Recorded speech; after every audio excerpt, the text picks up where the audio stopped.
An ulcer is a break in the continuity of the covering epithelium, either skin or mucous membrane, due to molecular death. 1.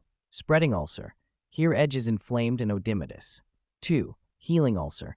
Edge is sloping with healthy pink-red granulation tissue with serous discharge. 3. Callus ulcer. Floor contains pale, unhealthy granulation tissue with indurated edge base. Ulcer has no tendency to heal. It lasts for many months to years. Specific ulcers. Tuberculous ulcer. Syphilitic ulcer. It is punched out deep with wash leather slough in the floor and indurated base. Actinomycosis. Melanese ulcer. 2. Malignant ulcers. Carcinomatous ulcer. Rodent ulcer. Melanotic ulcer.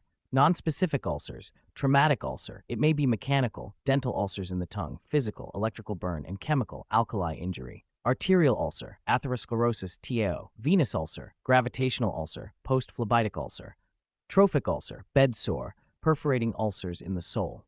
Infective ulcers. Pyogenic ulcer. Tropical ulcers. It occurs in tropical countries. It is callus type of ulcer, e.g. Vincent's ulcer.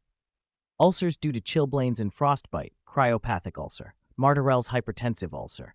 Bazin's ulcer. Diabetic ulcer. Ulcers due to leukemia, polycythemia, jaundice, collagen diseases, lymphodema.